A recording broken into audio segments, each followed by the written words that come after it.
Hello guys welcome back. ఇవాల్టి వీడియోలో engineering mathematics ఇంకా యాప్టిట్యూడ్ గురించి కొంచెం డీటెయిల్‌గా తెలుసుకుందాం. గేట్ ఎగ్జామ్‌కి జస్ట్ 100 డేస్ మాత్రమే ఉంది.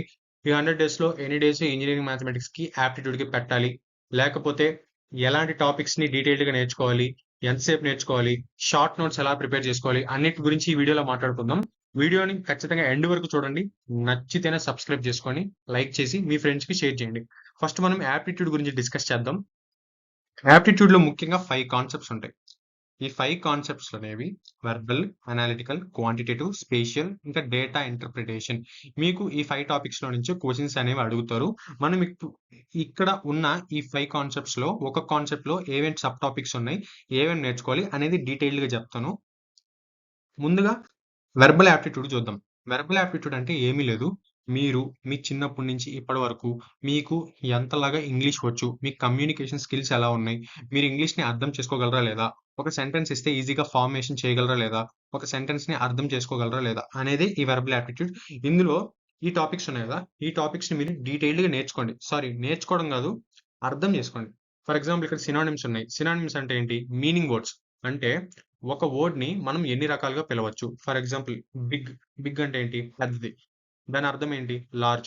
లార్జ్ అన్నా పెద్దదే. హ్యూజ్. హ్యూజ్ అన్నా దాని అర్థం పెద్దదే. అంటే మనం ఒక వర్డ్‌ని ఎన్ని రకాలుగా పిలవచ్చు అనేది సినోనిమ్స్. తర్వాత యాంటోనిమ్స్. ఇవి ఆపోజిట్స్. అప్ అంటే డౌను, లార్జ్ అంటే స్మాలు. ఇవి యాంటోనిమ్స్ అంటే ఆపోజిట్ వర్డ్స్. తర్వాత వన్ వర్డ్ సబ్‌స్టిట్యూషన్స్. ఈ వన్ వర్డ్ సబ్‌స్టిట్యూషన్స్ అనేవి మనం ఒక సెంటెన్స్ ఇస్తాం. ఒక లైన్ ఇస్తాము. ఆ సెంటెన్స్ మొత్తాన్ని నువ్వు ఒక వన్ వర్డ్‌లో చెప్పాలి. దాన్నే వన్ వర్డ్ సబ్‌స్టిట్యూషన్స్ అంటాం. ఫర్ ఎగ్జాంపుల్ చెప్పాలంటే, ఏ man loves to read books అంటే దాని అర్థం ఏంది? ఒక మనిషి బుక్స్ చదవడం బాగా ఇష్టపడతాడు. దాన్ని మీరు ఒక సెంటెన్స్‌లో రాయాలంటే ఏం చెప్తారు? దాని ఆన్సర్ ఏంటంటే బైబ్లియోఫైల్ అంటారు. అర్థం కాలేదు కదా! ఇవి ఇలానే ఉంటాయి వన్ వర్డ్ సబ్‌స్టిట్యూషన్స్ అనేవి. ఈ మధ్య ఇన్‌స్టాగ్రామ్ బయోలో కూడా చాలా మంది ఇలానే పెట్టుకుంటారు. నిక్టోఫైల్ అని ఇలాంటివి ఉంటాయి కదా! వాళ్ళకైతే బాగా ఐడియా ఉండొచ్చు. ఇలాంటివి గూగుల్‌లోనో, చాట్‌జీపీటీలోనో సెర్చ్ చేయండి. ఇలాంటివి వస్తాయి. నేను లాస్ట్‌లో వీటన్నిటి గురించి నేను ఒక సెపరేట్ పీడీఎఫ్ చేసి మన ఇన్‌స్టాగ్రామ్ బయోలో పెడతాను. ఎళ్లి ఇన్‌స్టాగ్రామ్‌లోకెళ్ళి మన బయోలో పీడీఎఫ్ ఉంటది. ఎళ్లి ఒకసారి చెక్ చేయండి. వీడియో పెట్టిన ఒక 3 అవర్స్ తర్వాత నేను పీడీఎఫ్ పోస్ట్ చేస్తాను. అప్పుడెళ్లి ఒకసారి చెక్ చేయండి. ఇది వొకాబులరీ పార్ట్. తర్వాత గ్రామర్ యూసేజ్. అందరికి నచ్చని పార్ట్, అందరికి ఒక శత్రువులా ఉండే పార్ట్ చిన్నప్పటి నుంచి ఏందంటే ఇంగ్లీష్ యొక్క గ్రామర్. కానీ ఇందులో మనం ఇంగ్లీష్ గ్రామర్ అంతగా యూజ్ చేయం కాబట్టి, కాపోతే కొన్ని బేసిక్స్ ఉండాలి. మామూలుగా nouns, pronouns, verbs, subject plus object plus verb ఇవన్నీ ఏంది బ్రో అసలు అర్థమే కావు. చిన్నప్పుడే అర్థమయ్యేది కాదు. మ్యాథ్స్ కన్నా ఒక రకంగా కష్టంగానే ఉంటాయి అన్నట్టు అనిపిస్తది. నాకు అటనే అనిపించేది. కాపోతే ఇందులో ఊరికే బేసిక్ ఉంటే అర్థమవుతది. ఫర్ ఎగ్జాంపుల్ ఇక్కడ కరెంట్ సెంటెన్స్ స్ట్రక్చర్ అని ఉంది. దీని అర్థం ఏందంటే, మనకి ఒక సెంటెన్స్ ఇస్తాడు. ఆ సెంటెన్స్‌లో ఈజ్, ఆర్, దేర్ ఇవన్నీ చిన్న చిన్న వర్డ్స్ ఉంటాయి గదా! ఇవి మిస్ అయిపోయో, లేకపోతే తప్పుగానో ఇచ్చుంటారు. దాన్ని మనం కరెక్ట్ సెంటెన్స్‌గా ఇవ్వాలి. దాన్నే కరెక్ట్ సెంటెన్స్ స్ట్రక్చర్ అంటారు. ఓకేనా? ఒక లైన్ ఇచ్చేసి అంతా తప్పుగా ఇస్తాడు. దాన్ని మీరు కరెక్ట్‌గా అరేంజ్ చేసేదాన్నే ఈ టాపిక్. తర్వాత ప్రిపోజిషన్స్. ప్రిపోజిషన్స్ మనకు ఖచ్చితంగా 10థ్ క్లాస్‌లో వచ్చుంటాయి. ప్రిపోజిషన్స్‌లో కొన్ని లెటర్స్ ఉంటాయి. వాటిని ప్రిపోజిషన్స్ అంటారు. అవేందంటే నాకు తెలిసి in, at, and, under, in front of ఇంకో 1 ఆర్ 2 ఉంటాయి. ఇవి ప్రిపోజిషన్స్ అంటారు. మీకొక సెంటెన్స్ ఇచ్చి అందులో ప్రిపోజిషన్స్ ఎక్కడున్నాయి అనేవి ఫైండ్ ఔట్ చేయమంటారు. ఇది ప్రిపోజిషన్స్. తర్వాత ఆర్టికల్స్. ఆర్టికల్స్ అంటే ఏ, యాన్, ద. ఈ 3 బాగా గుర్తుపెట్టుకోండి. వీటిలతో సెంటెన్స్ ఫార్మేట్ చేయొచ్చు. అంటే ఏ బుక్. ఏ బుక్ అంటే ఏంది? ఒక బుక్. అలాగే ఎ సన్ సారీ ఏ గాదు. ద సన్, యాన్ యాపిల్ ఇలాగుంటాయి. వీటిల్ని ఆర్టికల్స్ అంటాం. దీని తర్వాత సెంటెన్స్ కంప్లీషన్. సెంటెన్స్ కంప్లీషన్ అనేది కొంచెం ఈజీగానే ఉంటది. ఇందులో ఇక్కడ ఏం మెన్షన్ చేసింది? Choosing the right word to make the sentence meaningful. అర్థమైందా? అంటే ఏందంటే, మనకి ఒక సెంటెన్స్ ఇచ్చి మధ్యలో ఒక బ్లాంక్ ఇస్తారు. ఆ బ్లాంక్‌లో ఏ వర్డ్ పెడితే కరెక్ట్ సెంటెన్స్ అనేది వస్తది. ఇది సెంటెన్స్ కంప్లీషన్. దీని తర్వాత రీడింగ్ కాంప్రిహెన్షన్ అందరికి తెలిసిన సబ్జెక్టే ఇది. ఒక ప్యాసేజ్ ఇస్తాడు. దాన్ని క్లియర్‌గా అర్థం చేసుకొని మనం ఇచ్చిన క్వెషన్స్‌కి ఆన్సర్ చేయాలి. చాలామంది చేసే తప్పేందంటే, పారాగ్రాఫ్ చదవకుండా డైరెక్ట్‌గా క్వెషన్స్‌ని ఆ పారాగ్రాఫ్‌లో వెతికి ఆన్సర్ ఎక్కడుందో సెర్చ్ చేస్తారు. కానీ మీకక్కడ ఆన్సర్ దొరకదు. ఖచ్చితంగా దొరకదు. దీని అర్థం ఏందంటే, మీరు ఒక సినిమాకెళ్ళిన తర్వాత, ఆ సినిమాని ఎంత క్లారిటీగా అర్థం చేసుకుంటారో, అలాగే ఈ షార్ట్ ప్యాసేజ్‌ని గూడా అంతలాగే అర్థం చేసుకొని, తర్వాత ప్యాసేజ్‌ని చూడకుండా మీరు ఆన్సర్స్‌ని పెట్టగలగాలి. దాన్నే రీడింగ్ కాంప్రిహెన్షన్ అంటారు.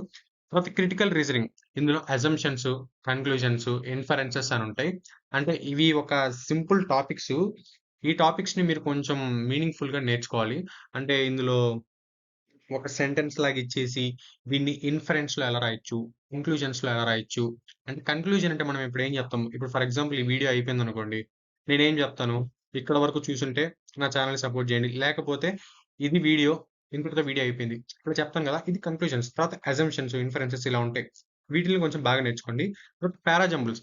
పారాజంబుల్స్ అంటే మీకు కొన్ని సెంటెన్సెస్ ఇస్తాడు. ఫర్ ఎగ్జాంపుల్ 1, 2, 3 అనేవి 3 పాయింట్స్. ఈ 3 పాయింట్స్‌లో 3 సెంటెన్సెస్ ఇస్తాడు. ఈ సెంటెన్సెస్ జంబ్లింగ్‌లో ఉంటాయి. 1లో ఉండాల్సిన సెంటెన్స్ 2లో ఉంటది. 2లో ఉండాల్సింది 3లో ఉంటది. 3లో ఉండాల్సింది 2లో ఉంటది. ఇలా జంబ్లింగ్‌గా ఇచ్చి కింద మీకు మళ్ళీ ఆప్షన్స్‌లో ఆర్డర్స్ ఇస్తాడు. 2, 3, 1 అని, 1, 2, 3 అని ఇలా ఆర్డర్ ఇస్తాడు. అంటే ఆ సెంటెన్సెస్ అన్ని మీరు బేస్ చేసుకొని ఆర్డర్‌లో ఎలా వస్తది అనేది మీరు ఐడెంటిఫై చేయాలి. అదే పారాజంబుల్స్. ఇది వెర్బల్ యాప్టిట్యూడ్. దీని తర్వాత అనలిటికల్ యాప్టిట్యూడ్. ఇది ఫుల్‌గా లాజికల్ రీజనింగ్ మీద ఉంటది. ఇదంతా మీ యొక్క లాజిక్, మీ యొక్క బ్రెయిన్, మీ యొక్క ఐక్యూ మీద డిపెండ్ అయి ఉంటది. ఓకేనా? ఇందులో ఇక్కడున్న ఈ కాన్సెప్ట్స్ చాలా ఇంపార్టెంటు.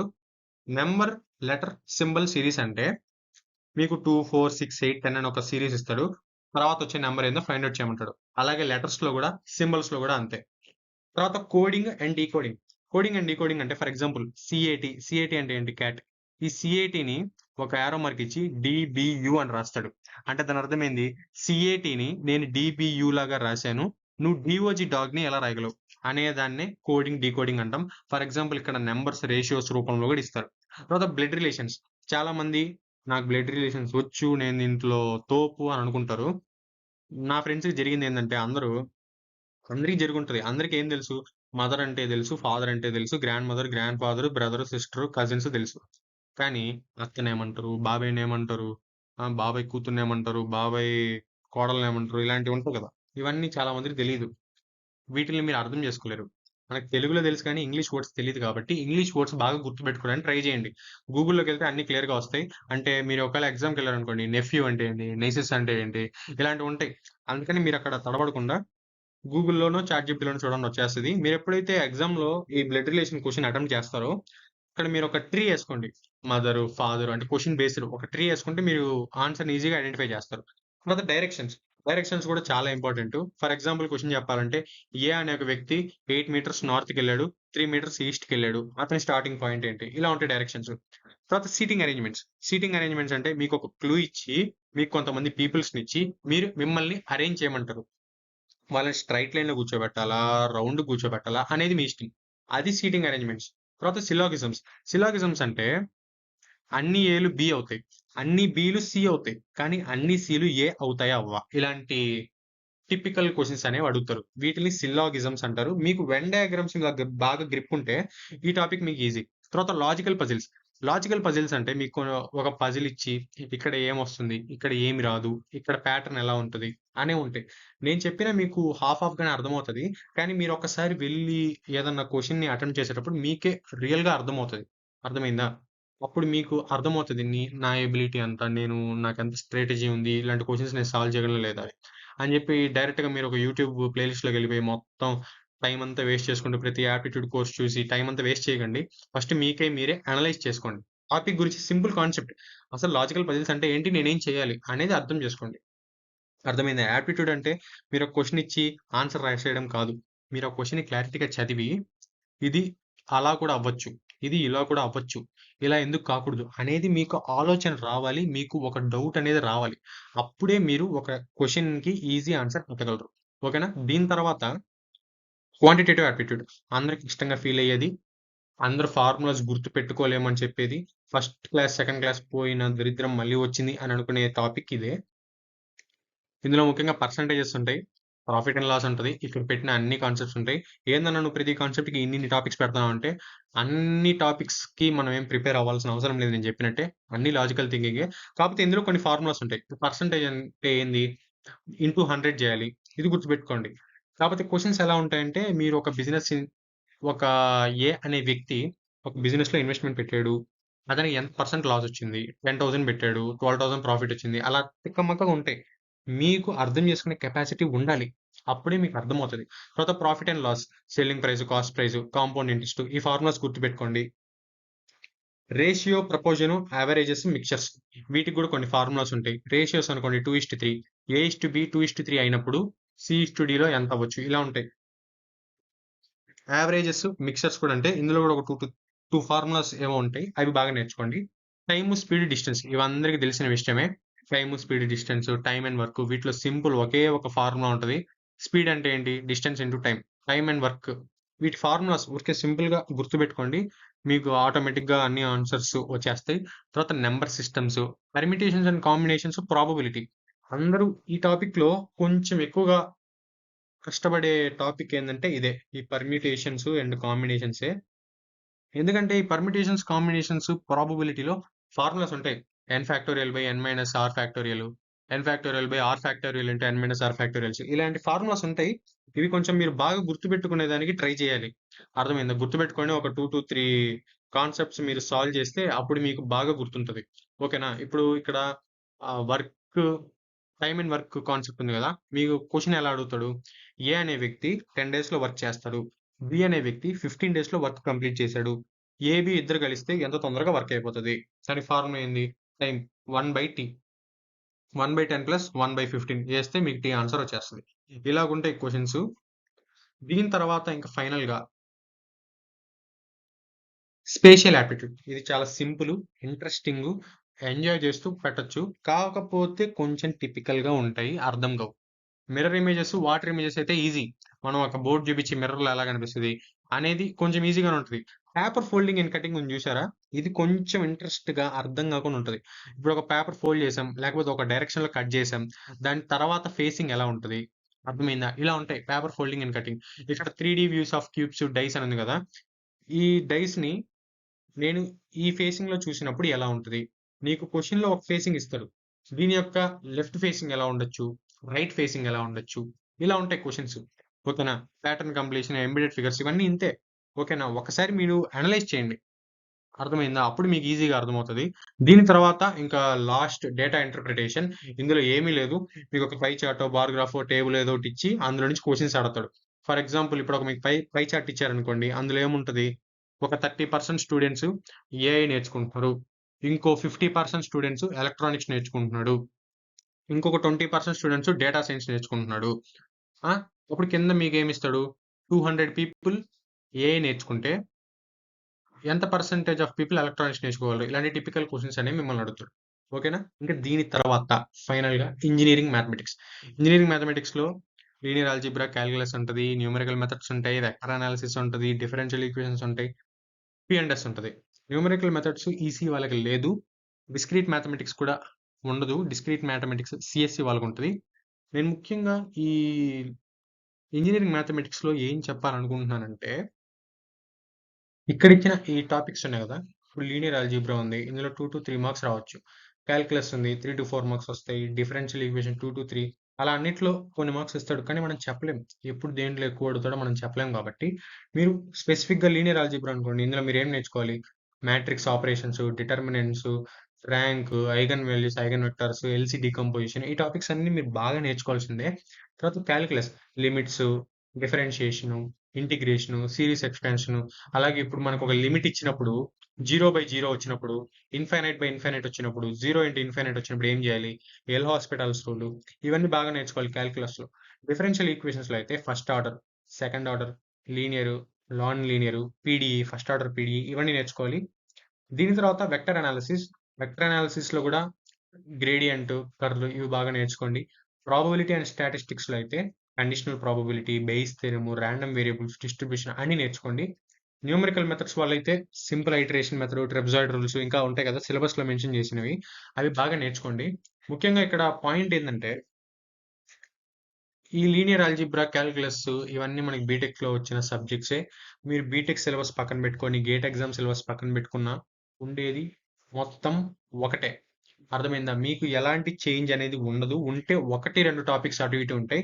మీరు గనక వీటన్నిటిని క్లారిటీగా ప్రిపేర్ అవ్వాలి. మంచి ఫ్రీ రిసోర్సెస్ ఏమన్నా ఉందా అంటే, మీకు ఎన్‌పీటీఎల్ ఉంటుంది.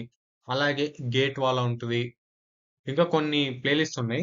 జనరల్‌గా నేను చెప్పే ఫ్యాక్ట్ ఏందంటే, అందరూ మ్యాథ్స్‌కి భయపడతారు. ఇన్‌ఫాక్ట్ నేను గూడా ఎంతోమంది భయపడతారు. చిన్నప్పుడే మనకి మ్యాథ్స్ అనేది కొట్టి, తిట్టి నేర్పిస్తారు కాబట్టి మనకసలు అర్థం కాదు. ఎవరు మనకు అర్థమయ్యేటట్టు చెప్పలేదు. కూర్చోబెట్టి చెప్పలేదు. కొడుతూ, తిడుతూనే చెప్పారు కాబట్టి మనకర్థం కాదు. ఇక్కడ మెయిన్ పాయింట్ ఏంది అంటే, మనం ఫర్ ఎగ్జాంపుల్ ఈసీ స్టూడెంట్స్ ఉన్నాడు. ట్రిపుల్ ఈ స్టూడెంట్ ఉన్నాడు. నెట్వర్క్ అనాలిసిస్ సబ్జెక్ట్ ఉంది. సిగ్నల్స్ అండ్ సిస్టమ్స్ సబ్జెక్ట్ ఉంది. ఎలక్ట్రోమాగ్నెటిక్స్ ఉంది. ఇవన్నీ థియరిటికల్ సబ్జెక్ట్స్ కాదు. ఇవన్నీ డెరివేటివ్ సబ్జెక్ట్సే. కంట్రోల్ సిస్టమ్స్ కానీ, ఇవన్నీ. కానీ మనం ఇవన్నీ ఇంట్రెస్ట్‌తోనే చదువుతాం. ఎలక్ట్రానిక్స్, నెట్వర్క్ అనాలిసిస్‌లో సర్క్యూట్ డయాగ్రామ్స్ కానీ, లేకపోతే నెట్వర్క్ థియరమ్స్ కానివ్వండి, లేకపోతే star delta, two port networks ఇవన్నీ మనం ఇంట్రెస్ట్‌తోనే చదువుతాం. ఇందులో డెరివేషన్ ఉన్నా కూడా. కానీ మనం మ్యాథ్స్‌లో ఫుల్ డెరివేషన్ ఉంటే అది ఒక రకమైన వరల్డ్‌లా కనిపిస్తది. అది అందరికీ అలానే కనిపిస్తది. అందుకని ఫర్ ఎగ్జాంపుల్ మీరు ఏదైనా యూట్యూబ్ ప్లే లిస్ట్‌లోకెళ్లారనుకోండి. ఒక్కొక్క వీడియో 2 ½ అవర్ ఉంటది. మనం అంతసేపు చూడలేం. కొంతమంది చూడగలరు. చూసేవాళ్ళైతే ఖచ్చితంగా చూడండి. నేనేం ఫోర్స్ చేయను. ఇక్కడ పాయింట్ ఏందంటే ఒక 2 ½ అవర్ వీడియోని అందులో మ్యాథమెటిక్స్ ఎవ్వరు చూడలేరు. నాకు తెలిసినంత వరకు. ఎందుకంటే ఈ మ్యాథమెటిక్స్ అనేది అంతలా భయమేస్తది. 2 ½ అవర్ అంటే ఖచ్చితంగా బోర్ కొట్టేస్తది.